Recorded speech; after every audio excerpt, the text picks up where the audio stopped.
뒷목을 잡게 한 최순실 게이트 5인을 저희가 선정해봤습니다.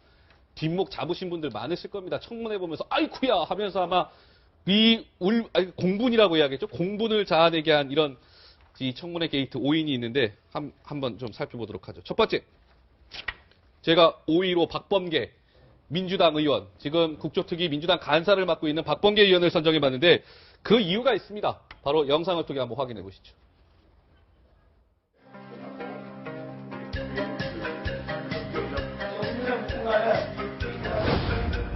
네, 전혀 몰랐어요. 조직적으로 그렇게 특혜를 주거나 그런 것은 없는 걸로. 어떤 청탁이나 대가는 일체 없었습니다. 그러니까 거짓말을 그냥 아주 그냥 하기 작정을 했군요. 아니. 답변 듣지 않겠습니다.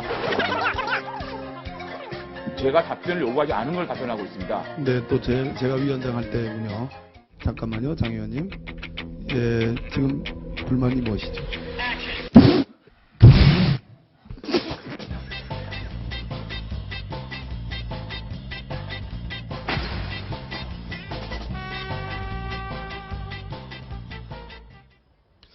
자, 이 박범계 의원이 청문회 도중에 이제 굉장히 이제 웃음을 참지 못하고 빵 터졌다고 우리 소위 얘기하는데요. 네.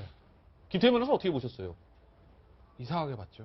이상하게 보셨죠? 아니, 그러니까 네. 만약 박범계 의원을 설명을 하세요. 나름의 그 사정들을. 그 뭐 이제 박범계 의원 본인의 얘기에 따르면 뭐 이제 본인이 이제 위원장 잠깐 안 계실 때 야당 간사로서 그 사회를 주재한 거 아니겠습니까? 그런데 장제원 의원이 저기 누군가요? 김경수 학생이 하도 말 안 하고 이상한 얘기만 하니까 네. 이거 좀 제재 좀 해야 되는 거 아닙니까? 지금 보시는 것처럼. 네. 아, 이거 심각하게 얘기한 거예요, 심각하게 장제원 제재를 의원은. 해주세요. 네. 라고 이제 심각한 분위기 연출했는데 박병계 의원의 설명에 따르면 예전에 본인이 이제 대행을 할 때도 또 장제원 의원과의 사이에서 그런 얘기 있었다는 거예요. 그러니까 왜 하필 장제원 의원이 할 때만 이런 일이 생기나 해가지고 웃음이 터졌다는데 네. 저는 잘 납득은 되지 않고요. 네. 박범계 의원이 사실은 이번 청문회 과정도 굉장히 제가 봤을 때는 의원으로서 질의가 좀 굉장히 날카로워 잘 하셨습니다. 예. 굉장히 역할도 잘 하시고 야당 간사로서 직분도 충실히 다 하셨는데 뭐 고의로 웃은 것은 아니고 실수로 웃었긴 하겠죠. 네. 하지만 저 웃음 한 방으로 박범계 의원의 4차 청문회까지 보여줬던 그 많은 공들이 좀 희석되는 것 같아서 네. 좀 안타깝게 봤어요. 네, 의원직을 수행하셨었는데 질문을 했는데 저런 식으로 웃었다. 기분이 어떠실 것 같으세요? 글쎄 뭐 장제원 의원도 사과를 요청하고 뭐 그랬겠지요. 당연히 뭐 불쾌했을 수 있습니다. 네. 근데 뭐 사람이 하다 보면 뜻하지 않게 웃음이 날 수도 있고 그런 건데 뭐 그걸 그렇게 크게 생각할 건 아니라고 생각합니다. 크게 생각할 건 아니시다.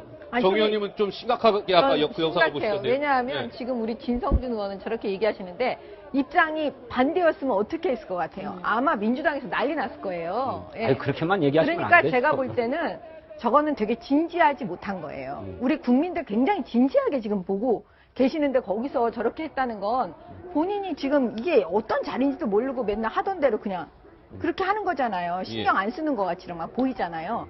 그럼 저거 보고 있으면 국민들 속 터지는 거예요. 자, 이 박범계 의원의 저 웃음이 좀 논란이 됐고요. 또 이 새누리당 지금의 이제 간사직은 사퇴를 했죠. 이완영 의원, 지금 네. 국조특위 새누리당 간사를 맡았던 이완영 의원 같은 경우도 글쎄요, 좀 논란이 된 발언이 있었습니다. 먼저 이완영 의원의 얘기 한번 좀 직접 한번 들어보시죠. 지금 최순실을 존경합니까? 좋아합니까? 아닙니다. 그러면 미워합니까? 제가 2년 전부터 그런 좀 모욕적인 말과 뭐 밑에 직원들을 좀 사람 취급을 안 하는 그런 행위를 좀 많이 해서 그때부터 좀 네. 네. 최영일 평론가님, 네. 좋아합니까? 미워합니까? 이게 국조특위에서 나올 만한 질문인가요? 아니 뭐 다 물어볼 수 있어요. 궁금하면 다 물어볼 수 있죠. 그런데 문제는 이 청문회가 히어링, 전 국민과 함께 보는데 국민을 대표해서 정말 궁금한 걸 질문해야 되잖아요. 예. 거기다 시간 무제한이 아니라 7분이잖아요. 그렇죠. 보는 국민들이 마이크 꺼지면 그 순간 얼마나 답답해하는지 아십니까? 그런데 지금 저 질문의 요지는 이해를 하겠어요.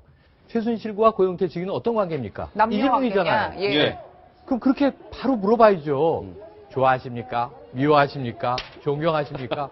뭐 이런 식으로는 질문을 한 10가지도 할 수 있을 것 같아요. 예. 애증 관계입니까? 뭐 싫어했다 좋아하게 되셨습니까? 아니면 좋아했다 싫어하게 되셨습니까? 예. 그 국민들이 보면서 이 질문에는 정말 이완영 의원의 특히 여러 질문에 대해서 참 답답함을 많이 느꼈지만 이 질문은 정말 아까 푹도 푹이지만 실수가 나오는 어이가 없어서. 그러다 보니까 사실 결국은 국민들의 질타를 문자로 받다가 간사직을 사퇴하지 않았습니까? 그렇죠. 저는 사실은 좀 속 시원하게는 자, 이 위원직을 사퇴합니다. 하셨어야 되는 것 아닌가. 의원직을? 그 이후에도 계속 이 질문이 시간을 왠지 뺏긴 듯한 느낌. 차라리 다른 질문할 게 더 많은 준비된 또 논리적인 예리한 질문을 하는 의원들에게 시간을 양보하는 게 옳지 않겠나 하는 SNS의 이야기가 참 많았습니다. 알겠습니다. 박범계, 이완영 의원 얘기를 좀 해봤고요. 국민들 뒷목 잡게 한 최순실 게이트 5인. 이제 제가 4위로 꼽은 인물이 있습니다. 함께 한번 보시죠.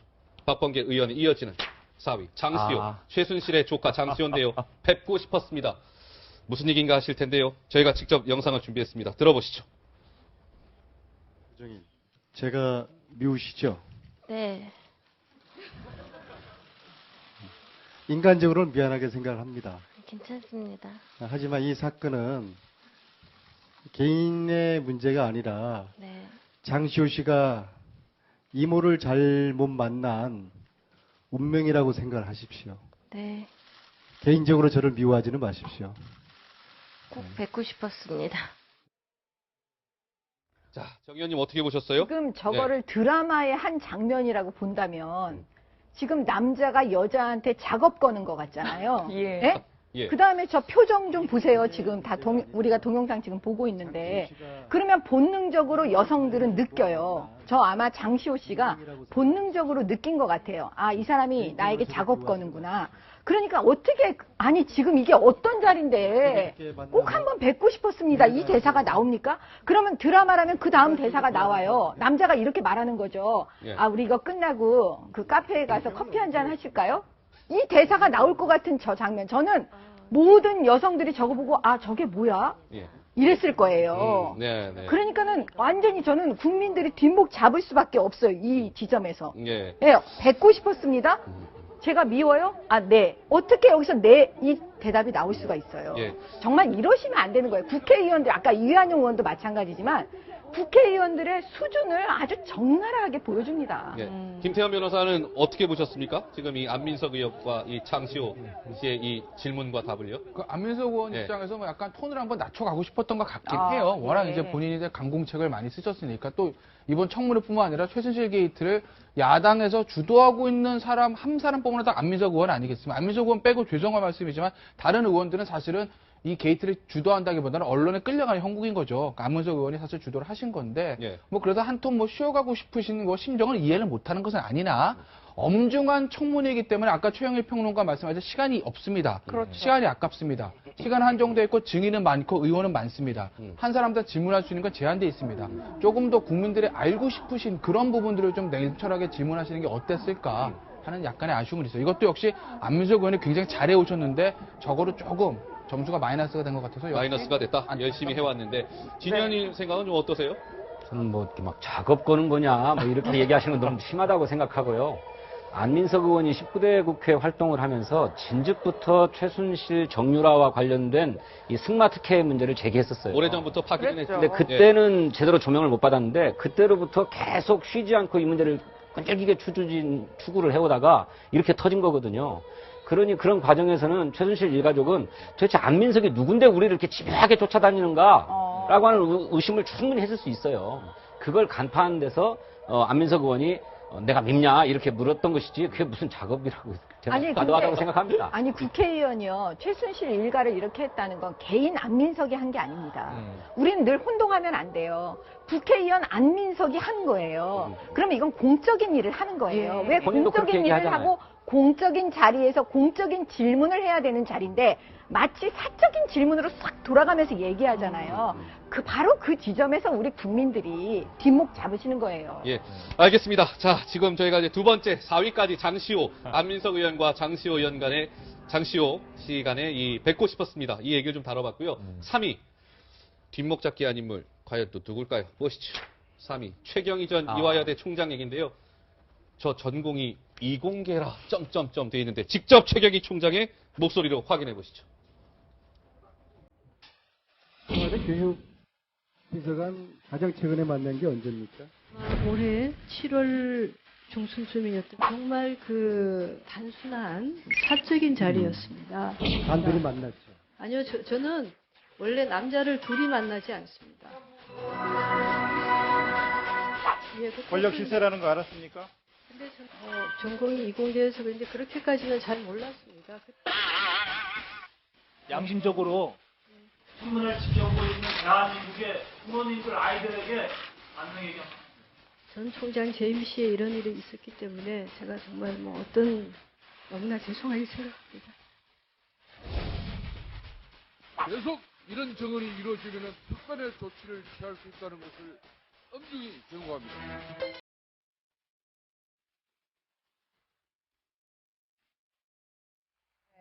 제가 네. 이 영상을 5번이나 넘게 봤는데도 네. 아직도 이해가 안 가요. 이해가 안 답변의 되죠. 얘기가. 저도 이해가 안 되는 것이 지금 우리나라의 이공계 출신들 한 절반으로 보면 다 모욕을 당한 거예요.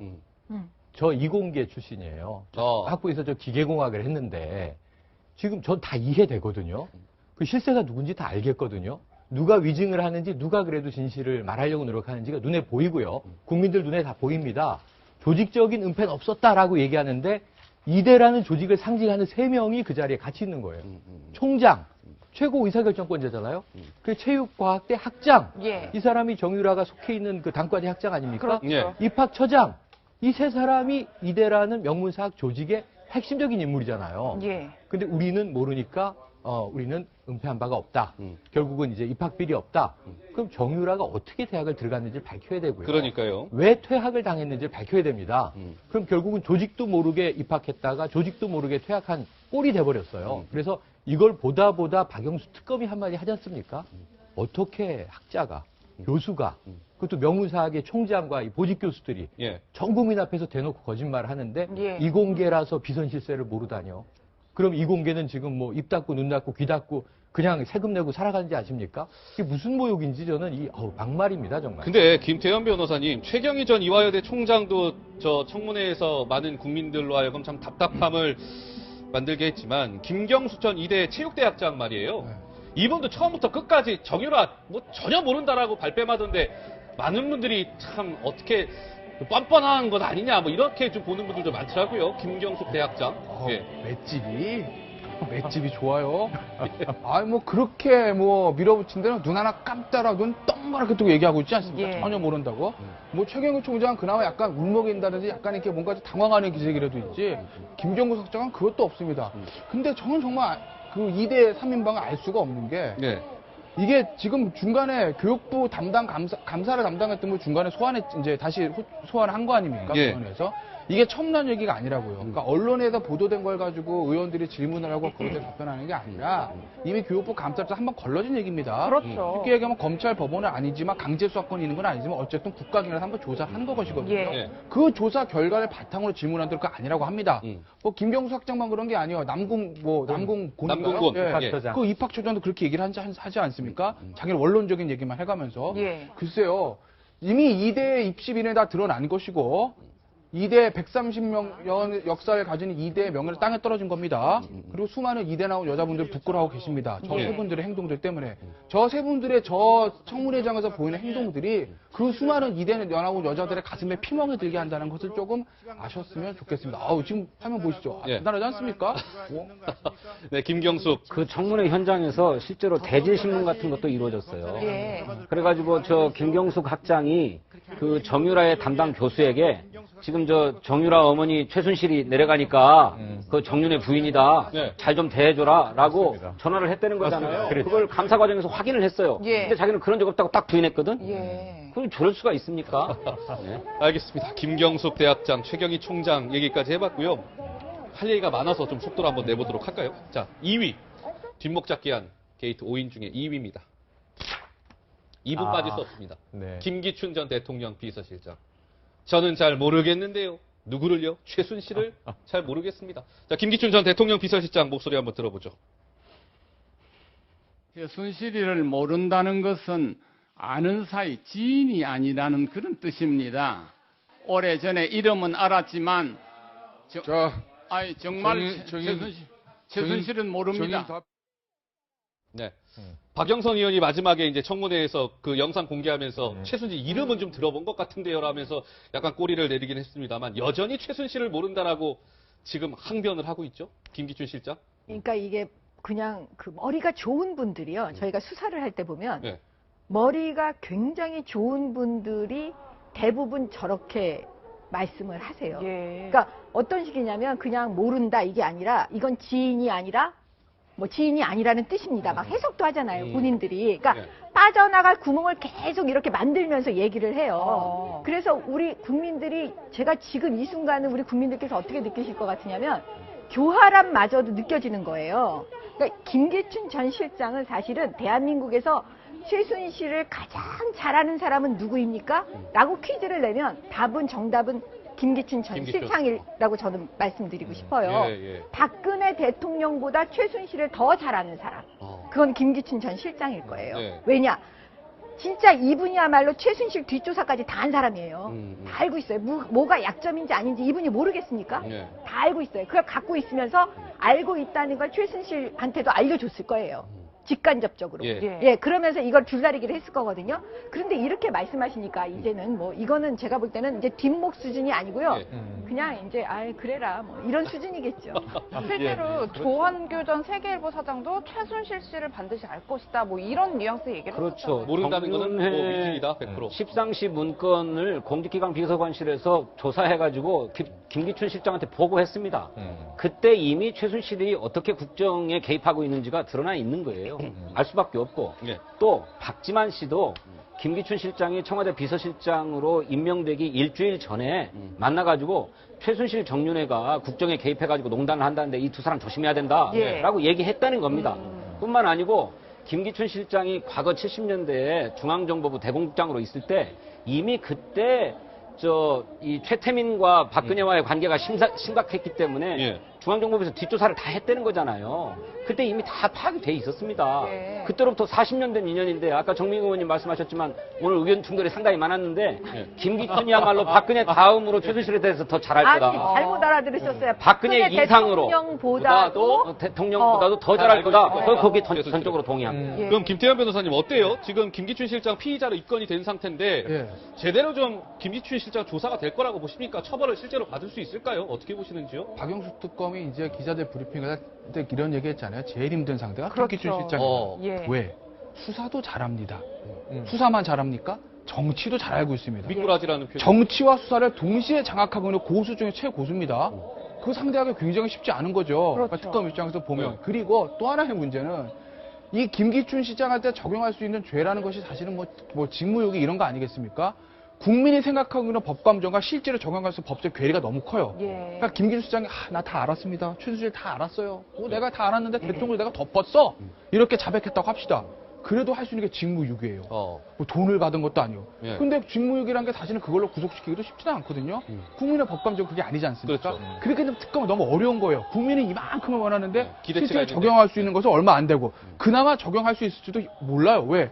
또 가서 모른다고 그럴 거 아니겠습니까? 정치와 법을 통달하고 계신 분인데 그러니 뭐 지금 특검이 최대한 해야 될 건 법 적용을 나중에 예를 들어서 약하게 적용할 수밖에 없어서 국민의 감정이 안 좋게 되면 그건 그때 가서 국민을 설득한다 하더라도 법 적용은 두 번째 문제고 일단 사실관계, 팩트부터 먼저 밝히는 것부터 하자. 그렇게 해서 실제로 김기춘 시장 이런 잘못을 하고 이런 의혹이 있습니다. 하지만 우리가 적용할 수 있는 법은 이거밖에 안 됩니다. 라고 그때는 국민을 설득하는 방법밖에 없죠. 김기춘 실장이 본인 혼자서만 난 최순실을 모른다, 맹세코 모른다 이런 이야기를 하고 있는데 뭐 믿는 구석이 있어서 이렇게 얘기할 수 있는 건가요? 아니요. 믿는 구석이 있어서 그렇게 얘기하는 게 아니고요. 아까 우리 변호사님이 얘기하셨잖아요. 뭐냐면 김기춘 전 실장은 그냥 몸에 뱄어요. 체득했어요.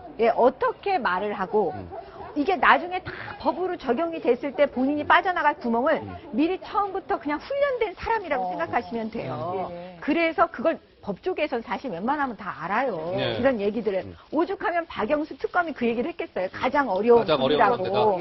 그렇기 때문에 아까 우리 김 변호사가 얘기한 것처럼 제가 볼 때는 특검에서는 그냥 다 확인만 해주면 될 것 같아요. 이건 이렇고 이건 이렇게 됐다. 근데 우리가 적용법조를 해보니까 이거는 참 법의 한계인데 이거밖에 안 됩니다. 이렇게 해서 의혹만 풀어주고 국민들께 진심 어리게 설명만 해준다면 저는 그래도 이거는 납득하게 넘어갈 수 있을 거라고 생각해요. 다만 특검이 그걸 브리핑을 안 해주면 우리는 그냥 아예 법 적용이 이게 잘 안 됩니다. 이렇게 끝나면 안 되는 거죠. 예. 아니 저는 김기춘 실장이 모르는 게 있었다고 생각합니다. 김영한 민정수석의 비망록이에요. 이 비망록에 김기춘의 지시사항이 깨알같이 다 적혀 있는 것 아닙니까? 그렇죠. 이것은 개인의 비망록이라고 하는데 청와대 비서실장이 주재하는 수석비서관들 실무회의 같은 것들이 진행됐다고 한다면 이건 다 기록에 남아있는 거거든요. 예. 그 기록 확인하면 어떻게 국정에 개입하고 무리한 짓을 했는지가 다 드러날 수 있다고 생각합니다. 알겠습니다. 역시 김기춘 실장은 뜨거운 감자인 것 같습니다. 열띤 말씀이 있으셨고요. 자, 그럼 1위, 뒷목 잡기 한 최순실 게이트 1위는 과연 누가 나올까요? 한번 보겠습니다. 박근혜 대통령이 등장했습니다.